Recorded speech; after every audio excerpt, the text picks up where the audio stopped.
गांव की गलियों में फैली भूख और चिंता। भंडारी लाल ने खोजा समाधान सच्चा।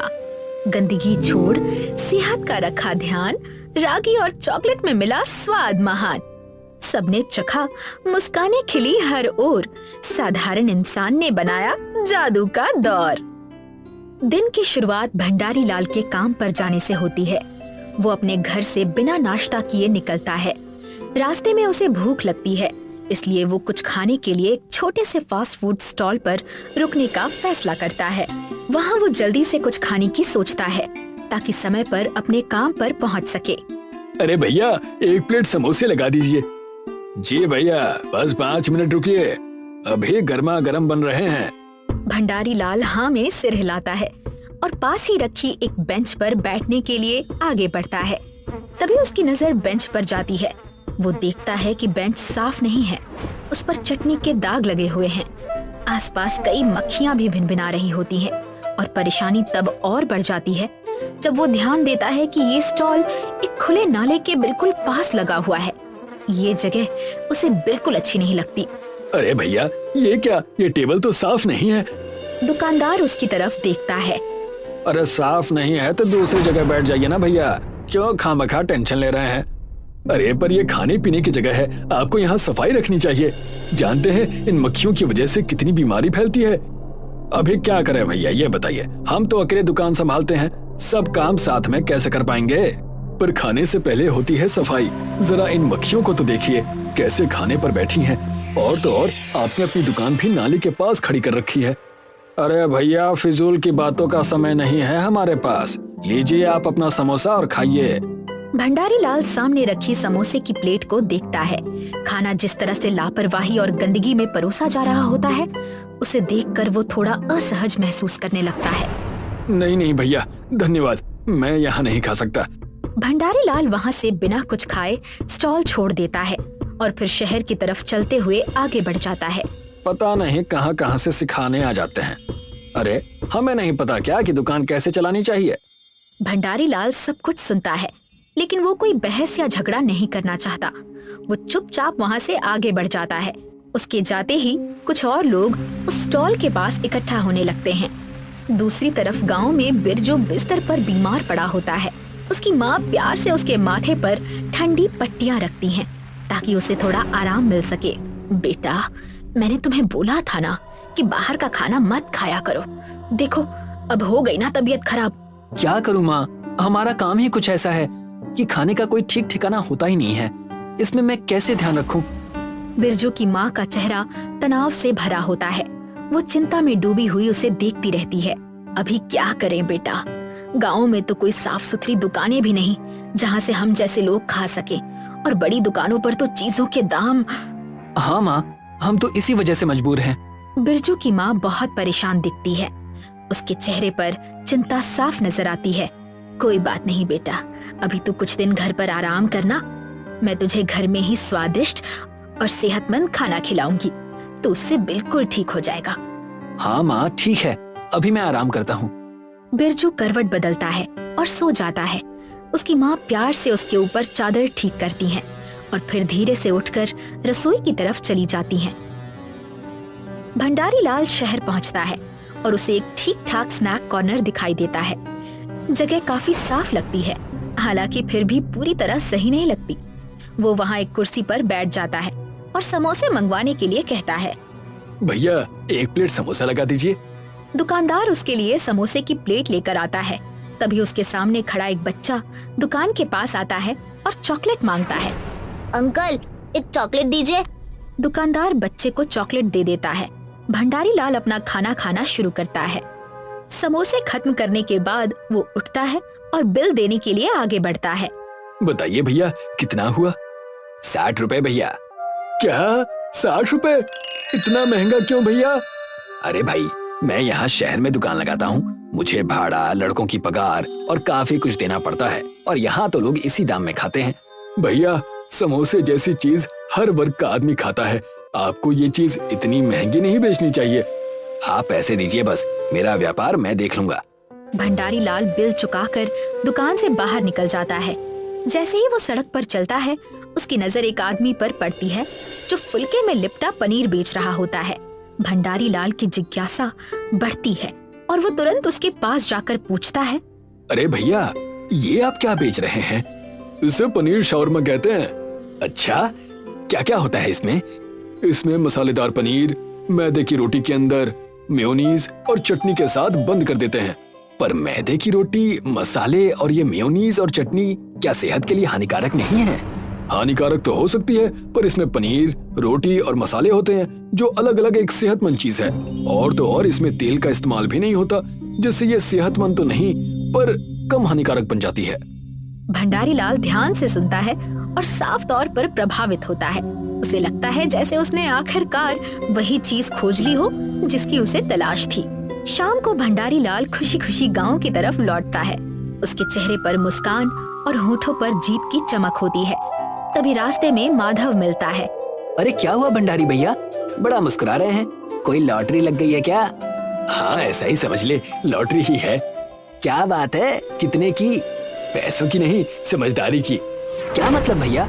गांव में हर जगह खराब तेल वाला खाना और गंदगी के बीच सस्ते खाने को ढोंग बनाकर बेचा जा रहा है। मैं ये बंद करूंगा और एक साफ सुथरा और किफायती खाने का व्यापार शुरू करूंगा। क्या सच? पर आप बेचेंगे क्या? समोसे, कचौरी, जलेबी या और कुछ? शावरमा। क्या शावरमा? ये क्या होता है भैया? एक रोटी के अंदर हम अपने मन मुताबिक सब्जी डालकर लोगों को बेच सकते हैं। उसे ही शावरमा कहते हैं। अच्छा, पर ये आप करेंगे कैसे? तुम बस देखते जाओ। माधव सिर हिलाता है और आगे चल देता है। भंडारी लाल भी थोड़ी देर बाद वहीं से घर की तरफ बढ़ता है। अगले दिन भंडारी लाल अपना नया शावरमा स्टॉल सजाता है। बर्तन, काउंटर और आसपास की हर चीज बिल्कुल साफ सुथरी और अच्छी तरह से रखी हुई लगती है। रास्ते से गुजरते लोग स्टॉल को देखकर जिज्ञासा से उसे निहारने लगते हैं। तभी बिरजू वहाँ आता है और पूछता है, कैसे हो चाचा? मैं अच्छा हूँ, तुम बताओ, अब तबीयत कैसी है? बस ठीक हूँ चाचा। वैसे ये क्या शुरू किया है आपने? बेटा, इसे शावरमा कहते हैं। ये एक स्वादिष्ट पकवान है जिसमें हम रोटी के अंदर सब्जी भर कर देते हैं। ये कुछ चीजों को मिलाकर एक अच्छा खाना बन सकता है। शावरमा तो मुझे भी पता है चाचा, पर इसमें तो मैदे की रोटी होती है, क्या वो हानिकारक नहीं है? नहीं बेटा, मेरी दुकान पर मैंने इस चीज का खास ध्यान रखा है कि कोई भी चीज ऐसी ना हो जो स्वास्थ्य को हानि पहुंचाए। मैंने इसमें रागी की रोटी इस्तेमाल की है जिससे ये सेहतमंद हो जाती है। ठीक है चाचा, एक बना दीजिए। भंडारी लाल जल्दी से काम में लग जाता है। वो मसालेदार पनीर काटता है, कुछ सब्जियां डालता है, सब कुछ रागी की रोटी में लपेटता है और बिरजू को देता है। बिरजू एक निवाला लेता है और लगभग तुरंत ही उसे खांसी आने लगती है। अरे बेटा, क्या हो गया? चाचा, इसमें तो काफी ज्यादा मसाला है। हमारे गांव में लोगों को इतने तीखे मसालों की आदत नहीं होगी, ये तो बच्चे भी नहीं खा पाएंगे। भंडारी लाल उसे ध्यान से सुनता है और फिर से सोच में पड़ जाता है। ठीक है बेटा, मैं इस चीज को ठीक कर दूंगा। रात हो जाती है। पूरे गांव में सन्नाटा पसरा हुआ है और सभी लोग सो चुके हैं, लेकिन भंडारी लाल अकेला जागा रहता है। उसके घर की लाइटें अभी भी जल रही हैं। भंडारी लाल सोचता है कि वो अपने शावरमा को सबसे अच्छे तरीके से कैसे बना सकता है। वो थोड़ा उलझन महसूस करता है। उसे कोई साफ समाधान नहीं मिल रहा होता। तभी उसके दिमाग में अचानक कुछ चमकता है। याद आता है बच्चे का चॉकलेट मांगना। एक ही पल में भंडारी लाल के दिमाग में एक मास्टर प्लान बन जाता है। क्यों ना मैं शावरमा में चॉकलेट केक डाल दूं, इससे सबको ये पसंद भी आएगी और सेहत से भी समझौता नहीं होगा। भंडारी लाल जल्दी से रेसिपी के लिए सारी चीजें लिख डालता है। रात इसी सोच में खत्म होती है जब वो अपने प्लान को अंतिम रूप दे देता है। सुबह भंडारी लाल माधव के कोको फार्म पर जाता है। वो कोको के पेड़ों को देखते हुए खेतों में जिज्ञासा से घूमता है। तभी माधव आता है और उसे देख लेता है। अरे भैया, आज यहाँ कैसे आना हुआ? मैं बस तुमसे कोको बीन्स की जानकारी चाहता था। अच्छा भैया, पूछिए, क्या जानना चाहते हैं आप? इससे चॉकलेट कैसे बनाई जाती है? बस इतनी सी बात, आइए मैं आपको समझाता हूँ। भंडारी लाल और माधव फार्म में एक कोको के पेड़ के नीचे बैठते हैं।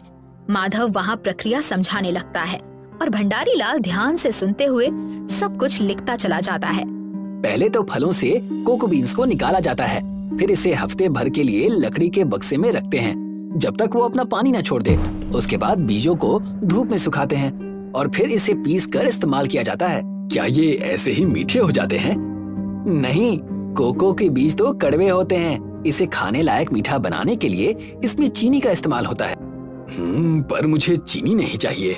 कोई बात नहीं, हमारे कुदरत में ऐसी काफी चीजें होती हैं जो सहज रूप से मीठी हैं। उनसे कोई हानि नहीं होती, जैसे कि खजूर। भंडारी लाल हाँ में सिर हिलाता है और वहाँ से निकलता है। उसी दिन भंडारी लाल अलग अलग फार्मों पर जाता है। खजूर के बाग, रागी के खेत, दूध देने वाले शेड और अन्य जगहें। वो किसानों से बात करता है और जो कुछ भी वे बताते हैं उसे ध्यान से नोट करता है। वो अपने आप को सारी जानकारी से भरता है ताकि वो अपने चॉकलेट केक शावरमा के आइडिया को सच कर सके। कुछ दिनों बाद एक रात भंडारी लाल के पास अब अपने आइडिया को पूरा करने के लिए सारी सामग्री मौजूद होती है। वो सबसे पहले रागी का आटा निकालता है और उसे चिकना गूंथता है। फिर वो एक कटोरी में कोको पाउडर, ओट्स का आटा, दही, खजूर की सिरप और कुछ भुने हुए सूखे मेवे मिलाता है। ये मिश्रण वो घर के बने अवन में डाल देता है जो थोड़ा पारंपरिक तंदूर जैसा लगता है और इसे बेक होने देता है। फिर वो काउंटर पर एक गोल रोटी बेलता है और उसे सेंकता है। रोटी में गर्म हवा भरते ही वो फूल जाती है। इस दौरान केक भी तैयार हो जाता है। वो ताज़ा रोटी काउंटर पर रखता है और उसके ऊपर गुड़ और खजूर की सिरप फैलाता है। फिर उस पर बेक किया हुआ केक छोटे टुकड़ों में डालता है और सूखे मेवे भी टॉपिंग के लिए डालता है। सावधानी से वो रोटी को शावरमा जैसी रोल में लपेट देता है और एक बड़ा निवाला लेता है। तुरंत ही उसे रागी की स्वस्थ रोटी के अंदर मीठा और मेवों वाला स्वाद बहुत भाता है। वो खुशी खुशी बैठकर बाकी सब खत्म करता है और रात वहीं समाप्त हो जाती है। सुबह भंडारी लाल अपना ठेला घर से बाहर लाकर पास की सड़क पर रखता है। वो सबसे पहले पूरे इलाके को वो जमीन झाड़ू से साफ करता है, सारा कचरा उठाता है और थोड़ी दूरी पर कूड़ेदान रखता है। उसने एक बोर्ड भी लगाकर रखा है जिस पर लोगों से कचरा डालने के लिए कहा गया है। वो अपने स्टॉल की सफाई शुरू करता है। सब कुछ चमकदार, साफ सुथरा और अच्छी तरह से व्यवस्थित दिखाई देता है। वो 4 केक एक के ऊपर एक रखकर ठेले पर लगी छड़ पर सजाता है। फिर वो चूल्हे पर पैन रखता है और सारी सिरप और बर्तन व्यवस्थित तरीके से सजाता है। कुछ ही समय में लोग इकट्ठा होने लगते हैं। भंडारी लाल से जिज्ञासु होकर सवाल पूछने लगते हैं। अरे भंडारी भैया, ये क्या? ये है मेरा नया आविष्कार, चॉकलेट केक शावरमा। कम पैसों में अच्छा, साफ और सुरक्षित खाना। क्या सच? हाँ बिल्कुल।